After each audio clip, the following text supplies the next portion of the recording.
পূর্ব তুর্কিস্তান, যা বর্তমানে চীনের জিনজিয়াং প্রদেশ নামে পরিচিত, উইঘুর সংখ্যাগরিষ্ঠ এই অঞ্চলটিকে নিয়ন্ত্রণে কঠোর দমন-পীড়নের পদ্ধতি বেছে নিয়েছে কমিউনিস্ট মতাদর্শে বিশ্বাসী বেইজিং প্রশাসন। এ লক্ষ্য হাসিলে মুছে দেয়া হচ্ছে অঞ্চলটিতে বসবাসকারী উইঘুর জনগোষ্ঠীর ইতিহাস ও ঐতিহ্যকে।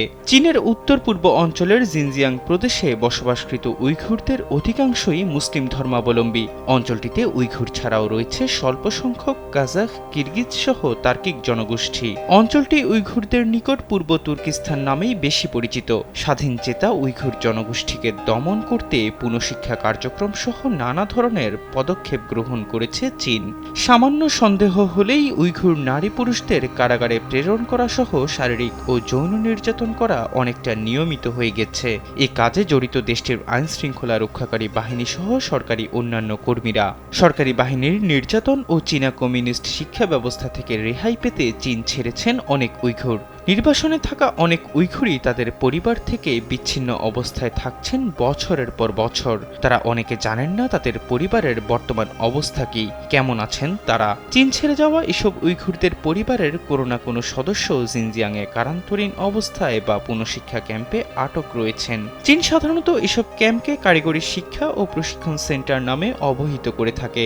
জিনজিয়াং জুড়ে ছড়িয়ে ছিটিয়ে থাকা এসব ক্যাম্পে 10 লাখেরও বেশি উইঘুর সহ কিছু কাজাখ, কিরগিজ ও অন্যান্য তার্কিক মুসলিমকে বন্দী করে রাখা হয়েছে বলে জানা যায়।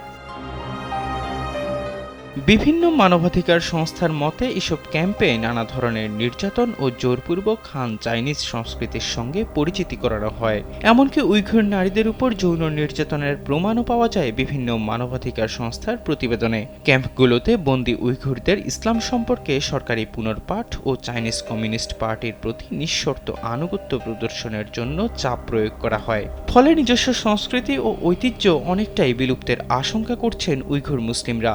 এমন অবস্থায় নির্যাতিত জাতিগোষ্ঠীটির সংস্কৃতি রক্ষায় এগিয়ে এসেছে ইউরেশিয়ার দেশ তুর্কি। মূলত ভাষা ও ধর্মীয় ঐতিহ্যের মিল থাকায় পূর্ব তুর্কিস্তানের পালিয়ে আসা নাগরিকদের রক্ষায় এমন উদ্যোগে সাড়া দেয় আঙ্কারা প্রশাসন। তুর্কিয়ের ইস্তাম্বুলে রয়েছে বেশ কয়েকটি উইঘুর স্কুল, যেখানে শিক্ষার্থীদের উইঘুর ভাষা ও সংস্কৃতি শিক্ষা দেয়া হয়। দেশটির বিভিন্ন উইঘুর স্কুলে রয়েছে শিক্ষার্থীদের আবাসিক ব্যবস্থাও। এসব স্কুলে থাকা শিক্ষার্থীদের অধিকাংশেরই পরিবার থাকে চীনে। মূলত মধ্যপ্রাচ্য ও ইউরোপে থাকা উইঘুর জনগোষ্ঠীর আর্থিক সহায়তায় এসব স্কুল পরিচালিত হয়ে থাকে। এখানকার অধিকাংশ শিশুই বাবা মায়ের সঙ্গে তুরস্কে আসলেও পরবর্তীতে ব্যবসা ও শিক্ষার জন্য তাদের বাবা মায়েরা পূর্ব তুর্কিস্তানের জিনজিয়াংয়ে ফেরত যান। তাদের বাবা মায়েরা ফেরত যাওয়ার সঙ্গে সঙ্গেই তাদের গ্রেপ্তার করা হয়। শুধু তাই নয়, এসব স্কুলের প্রতিটি শিশুই কোনো না কোনো সময় চীনা কর্তৃপক্ষের নির্যাতনের শিকার হয়েছে। স্কুলগুলোতে উইঘুরদের জাতিগত পরিচয় ও সত্তা বাঁচিয়ে রাখতে নানা ধরনের পদক্ষেপ গ্রহণ করা হয়েছে।